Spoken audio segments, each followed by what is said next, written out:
জনাব একেএম রেজাউল করিম, এই যে গণভোট নিয়ে এত আলোচনা হচ্ছে, জনগণ যেটির উপর ম্যান্ডেট দিয়েছে, রায় দিয়েছে, সেটি যদি বাস্তবায়ন না হয় তাহলে সরকারের কি লাভ এবং বাস্তবায়ন না হলে বিরোধী দলের কি ক্ষতি? ধন্যবাদ আপনাকে। আপনার এই প্রশ্নের উত্তর দেওয়ার আগে আমি একটু হাবিব ভাইকে আমি আমার স্যালুট জানাতে চাই যে উনি প্রকাশ্যে এই লাইভে উনি স্বীকার করলেন যে আপনার নির্বাচনী ব্যয় সংক্রান্ত যে আপনার যে তথ্য নির্বাচন কমিশনের আইন অনুযায়ী দিতে হয় সেটা সঠিক নয়। এটা এটা এটা অত্যন্ত সঠিক কথা। এটা উনি লাইভে স্বীকার করলেন এবং গণভোট দিতে যে উনি আপনার এক ধরনের বাধ্য হয়েছিলেন, প্রতারণা করেছেন নিজের সঙ্গে, সেটাও উনি স্বীকার করলেন। এই জন্য আমি ওনাকে আমার পক্ষ থেকে স্যালুট দিতে চাই যে এই ধরনের সত্য কথা বলার সাহস সাধারণত রাজনীতিবিদরা দেখান না। কিন্তু এই সাথে সাথে আমি এটাও বলতে চাই যে আপনার যদি গণভোটে বিএনপি হা ভোট দিতে না বলতো তাহলে তো জনগণ হয়তো ভিন্ন সিদ্ধান্ত নিতে পারত। এটা একটা কোশ্চেন।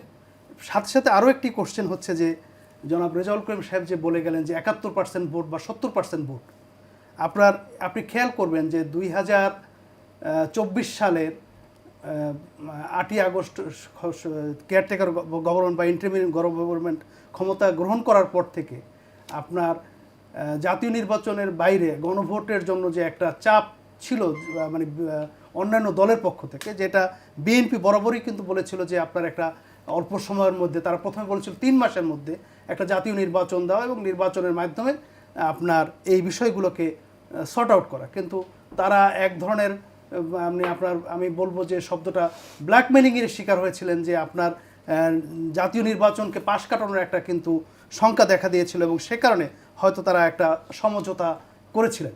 কিন্তু যেটাই হোক, এটা কিন্তু আসলে নির্বাচনের শেষ মুহূর্ত বিএনপি চেয়ারম্যান যে বলেছিলেন যে হা ভোট দিন, কিন্তু এটা কিন্তু যদি উনি বাস্তবায়ন না করেন সেটা কিন্তু আসলে আপনার জনগণকে মানে একটা অন্ধকারেই রাখা বলা যেতে পারে। আর আরেকটি কথা হচ্ছে যে আপনি বিএনপি চেয়ারম্যান সাহেবের আরেকটি কথা হচ্ছে সবার আগে দেশ। আমরা এই যে আপনি যে প্রস্তুতি করলেন এটার সঙ্গে এটা সংশ্লিষ্ট। আপনার বিএনপির কি লাভ এবং বিরোধী দলের কি ক্ষতি, এইটা তো আসলে আপনার আমাদের আলোচ্য বিষয় হতে পারে না। আলোচ্য বিষয় হতে পারে যে এটা দেশের কি লাভ, দেশের কি ক্ষতি। কারণ কিন্তু দুই দলকে তো দুটি অবস্থানে দেখছি আমরা।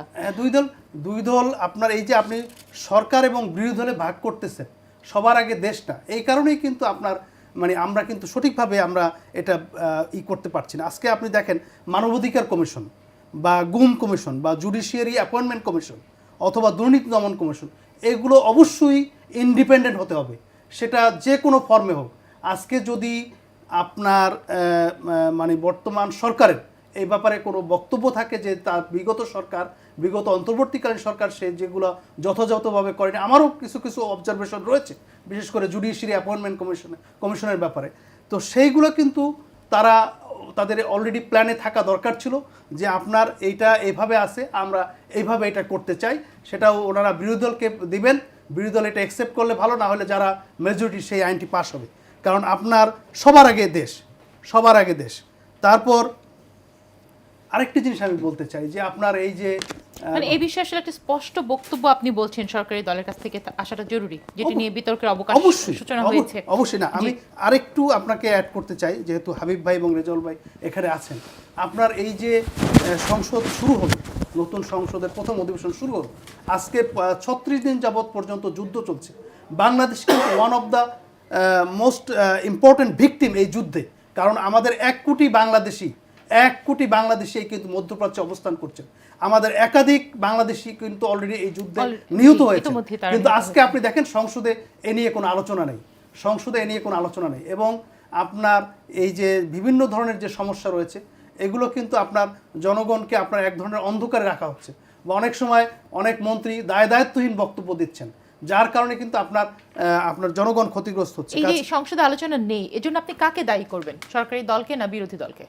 আমি দুই দলকে দায়ী করতে চাই। কারণ আপনার 71 বিধিতে জনগুরুত্ব সম্পন্ন বিষয় কিন্তু আপনার বিরোধী দল নোটিশে আনতে পারে। সরকার হয়তো তাদের কমফোর্ট জোনের কারণে তারা কিন্তু একটা আলোচনা তারা নাও উঠাতে পারে, কিন্তু একজন দায়িত্বশীল বিরোধী দল হিসেবে তাদের কিন্তু এটা দায়িত্ব ছিল যে আজকে বাংলাদেশের জনগণ এখানে এফেক্টেড, কিন্তু এই যুদ্ধের ব্যাপারে তাদের কোনো নোটিশ আমি আনফর্চুনেটলি দেখতে পাইনি।